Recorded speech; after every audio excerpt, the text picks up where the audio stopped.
So, what are three reasons why agencies and their teams avoid one of the most powerful areas of agency growth? We're going to talk about these three reasons and the process, the strategy that this is associated with on today's Agent Leader Podcast. Welcome to the Agent Leader Podcast. My name is Brent Kelly. I am your host. Thanks so much for joining me. I want to first and foremost thank you for those of you that have subscribed to the podcast via YouTube or put some reviews or positive remarks on the podcast and any of the different platforms that we're on, and we're on most of them now. It's great to know that we're making an impact and a difference in agencies' lives, and that's the purpose of this podcast, is to help you, the agency leader, to help you become more educated, to help empower you, help equip you to become your best version possible. And that really is the theme of everything that we do at the Sitkins Group, is helping agencies become that best version possible agency.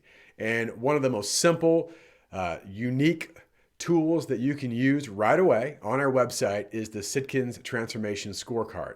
Go to sitkins.com/scorecard, sitkins.com/scorecard. And in a couple minutes, you can complete this scorecard, take a few minutes, look through it, review it, and then you will get feedback right away of where your agency is and better identify some of the key areas that your agency can improve upon moving forward. Here's the really cool news.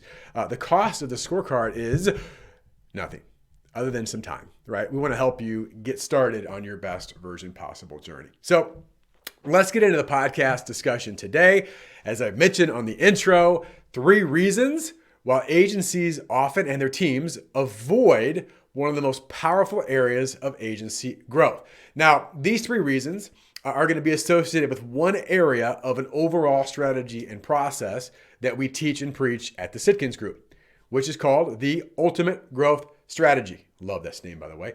The Ultimate Growth Strategy. Now, if we're going to give something a name of ultimate growth strategy, it needs to be pretty darn good, right? And this is an example or an area of a strategy that we help agencies navigate through. That from the outset, if you just look at it from the outside, it's super simple to understand, but it's not always easy to implement. And I'm going to share 3 reasons. The first part of the strategy, why often agencies get a bit stuck in it. Give you an example of what happens. So what is the ultimate growth strategy overall? Well, at a very simple level, it's identifying first and foremost the top 20% of your clients that produce 80% of your revenue. We teach and preach the 80-20 rule. I just got back from an event a few weeks ago. Every time I talk about 80-20 and I show examples of it, and agencies who haven't done it, do it, they go, wow. Agencies that have done it, that forgot about it, go, why am I not utilizing this? Right? It is a powerful tool to understand the 80-20 in your agency, but you start with that, right? Start with the top 20% of your agency and go, wait a second, if this top 20%, do we have a plan where these clients are truly rounded out, right? Both in their own department and of cross-sell, which I'm going to be talking about specifically today. Do we have a true retention strategy, or as we call at the Sitkins Group, a continuation process? Because we believe that you shouldn't renew accounts. Renewing accounts is what every agency does. What we're going to walk you through is a continuation strategy or process that helps you define true client expectations, document those client expectations, and deliver upon those expectations through a stewardship report or promise report. It changes the game. It improves retention, but what it also does at a high level is that it eliminates some of the anxiety and frustrations of the renewal process. Right? We want to make the renewal a non-event. So that's a big part of the ultimate growth strategy, is the retention/continuation process, which leads to the third part. If we do these first 2 parts really well, this part becomes much easier. This isn't easy, but it becomes easier, which is what? To replicate our best clients. Your best clients want to help you, but you've got to give them a system and a process to help them do that, to earn targeted referrals. There's a key word there, by the way, targeted. Earn targeted referrals. That's the last part of this strategy. And I will tell you that agencies that say, listen, let's get really focused on this particular strategy, round out, retain, and replicate our top clients, and get focused and disciplined and dedicated to doing that, we see tremendous growth, certainly in the relationships, but obviously in your results, the organic growth, the profitability, the agency value, things that we're looking to do. We had an agency a few years ago. That's what they said. Of all the things that we heard at Sitkins, we're going to do this really well. And they tripled their organic growth rate in 9 months. Think about that for a second. What if your agency tripled its organic growth rate? Now, I don't know where your rate is, right? If your number's pretty high, that might be a little trickier, but I'll tell you, there is substantial opportunity when you execute a strategy like this at a deep level. The problem is, such as in life, we get distracted by everything else. We lose focus on where we have the biggest, greatest impact, and we do a bunch of other stuff pretty average, quite frankly. So what I want to do today is take one aspect. I'm not going to get into the replicate too much. I'm not going to get into retention too much. And by the way, if you're interested in learning more about this strategy at a very deep level and you'd like to partner with the Sitkins Group and help you do that to get these phenomenal results, just go to sitkins.com and learn about what we do and how we partner with agencies and see if it's a fit for you. But what I do want to do today is start with the round out section. In particular, the idea of cross-selling. Right? Because I'm guessing, in fact, I'm not going to guess. I know that you as an agency leader have heard you should round out your accounts, right? Or you should be able to cross-sell through departments. That is not anything new. What I want to get to is the psychology and then, of course, the actions behind why we don't typically do that as well as we can and should. Because it's just sitting there right in front of you. So I'm going to hit 3 specific areas today. And the first one I want to start with is an overall agency issue in many cases, which is complacency. The first reason that we don't oftentimes round out or cross-sell accounts in this first part is that we have a level of complacency. And we have complacency because if we don't do any of this, in particular round out or cross-sell, we're still going to be okay. Like your life doesn't just, go to crap if you don't do this. But there is a huge opportunity if you do. So complacency to me starts from an agency leadership culture perspective in this area. Is this something we talk about all the time? Is this something that we live out all the time? Is this something that's a high level of importance to us, right? The fact that we want every client that we work with to become a full-time client. Meaning that as an agency, we owe it to them and of course our team to ensure that we handle right all the lines of business if we can. Now, I know there's exceptions. I know some agencies don't write every line of business or have every department. I get that. But if you do and you can, the question is, well, why not? And one of the first things that we find is that it's a level of complacency, that we don't have to. And actually, it leads into the second one, which is also a C word. The first one is complacency. The second one is capacity. Capacity, that we lack capacity to do this. What do I mean by that? Well, we've got so many other things going on in the agency. We like to call this hysterical activity on the way to the grave. We're just hysterical activity. We're remarketing accounts. We're taking everything that comes in. We're working on every single client. We're trying to put out these fires all the time. That because of that, we lack capacity to be disciplined enough to say, whoa, hold on a second. This is not a full-time client. We need a strategy and a process and, of course, the action to take to make sure that we at least engage our client in opportunity to become a full-time agency partner with them, right? That they are a full-time client to us. So capacity is a big one. And this goes back, I mentioned the 80-20 principle. If we don't understand or apply 80-20 in our business, this becomes really hard to do because every client, even though we know there's differences in sizes, I've got a few big clients here and I've got this one here, we can't define it as well as we should. And so that the urgent always, or at least certainly can, supersede the important, right? That every client, even though we know they're different, we treat them pretty similar. And let's be honest, oftentimes our smaller clients, and this is not to be an offense to them, but there's truth to this, is that our smaller clients are oftentimes more needy, right? They require more of us sometimes than our higher level relationship-based clients. That, there's, I need this, I need it today, I need it tomorrow, I need it by the end of the day, I need it in an hour, right? And okay.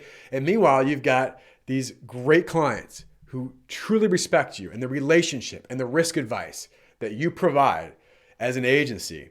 They get not your first fruits, but they get what's left over in some cases, right? So that's a capacity issue. That's often what happens. That's number 2. Number 3, I want to spend a few minutes here because this is something that gets a little more emotional or psychological. Number 3 is confidence. Confidence. We lack confidence either in ourselves or in our other team members, that one's more likely, to truly round out or cross-sell accounts. When you get to the heart of it, when you get to the true emotional aspect of it, you'll have a producer, for example, and this could go a couple different ways. It might be that they write a couple lines of business and they don't write the others because maybe they don't have the confidence, right, to themselves round this out. They don't think they understand something. That can be part of it. Although I think the biggest issue is when we're trying to cross-sell to different departments, right? That's where this really comes out, is that maybe you're a P&C agent and you've got a benefits team, but you lack confidence in the team or an individual or maybe the whole department. Or you're benefits and you lack confidence in P&C, or your personal lines and you lack confidence, whatever, P&C, it goes right in any direction. But we lack confidence. Now here's something I want to share with you. Is a lack of confidence in another department or person, is that a real thing? Of course it is. Of course it's a real thing. That's why we're talking about it. But what do we do about it? Because here's the initial thought I want to give all of you if this potentially is an issue in your agency, is that if you lack confidence in another department and you say, you know what, I don't want to hinder this relationship or my credibility potentially, or maybe even losing the account by allowing someone else on my agency to work at a different department on this account, on a different line of business, or again, EB, PC, PCEB, you name it.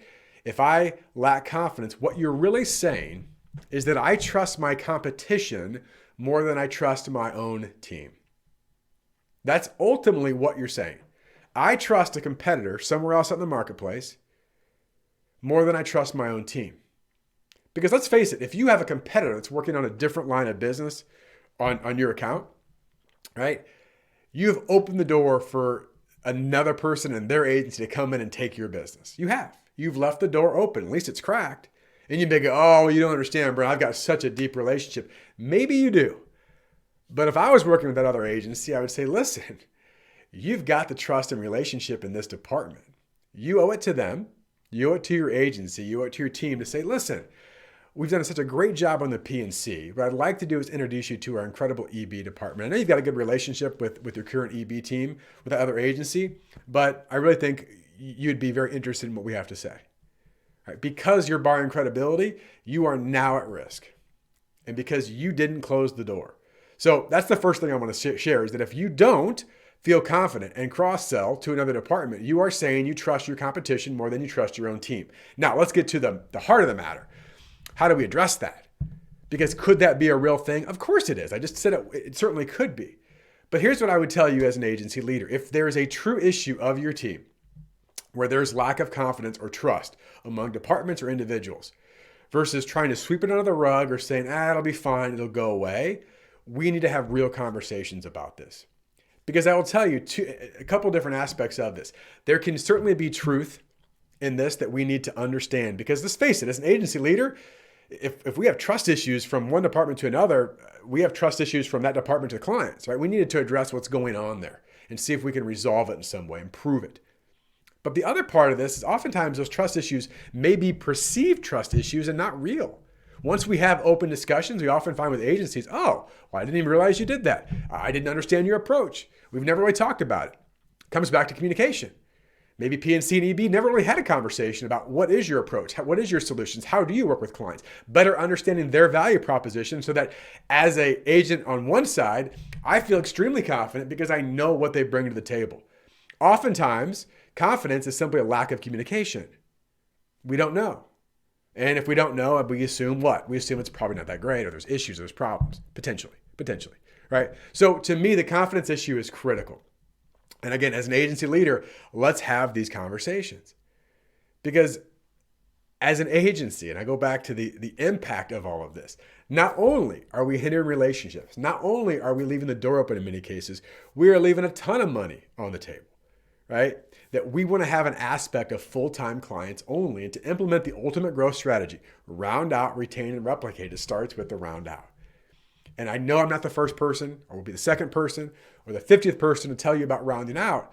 But when I want to get to the 3 reasons why this doesn't happen, it's because of what? Number 1, complacency. Do we take it serious enough? Do we talk about it on a consistent basis? Is it part of our culture? Number two, is there a capacity issue, meaning that we've not really defined our best clients who we need to make sure this is implemented first, right? That we're focused with that. And number three, do we have confidence issues in our agency where for whatever reason, we lack confidence to round this account or cross-sell this account to a different department? And if so, are we addressing that? Let's go deeper into these areas because the results don't lie, right? When you do this, it makes a substantial difference in your agency. Substantial difference. And so often people poo-poo it. Oh yeah, I heard of cross-selling, rounding out, sure. My question to you on this is not, do you know you should round out or cross-sell? Because your answer is probably going to be a resounding yes as a listener. Do you know you should round out or cross-sell? Yes. How well do you round out or cross-sell? Right. That's the question you need to ask yourself. And what's possible if you do? We find at Sitkins Group, taking this strategy and this one particular area of this strategy can truly begin that transformation of the best version possible agency, improve relationships, and transform your agency's results. Hey, thanks for listening to the podcast. As always, we appreciate it. Leave a rating, review somewhere. Let me know what you want to hear. Reach out to me or our agency team. You can find me, Brent at Sitkins.com. If you want to shoot me an email and say, hey, listen, I'd like you to talk about this, be happy to do that. And as I mentioned, the Agency Transformation Scorecard, go to Sitkins.com/scorecard. And if you want to learn more about a partnership with Sitkins look like, to take your agency to truly the next level and continue that process of best version possible, go to Sitkins.com. We'd love to have a conversation with you. With that, I wish you all the best in your success. Thanks for listening.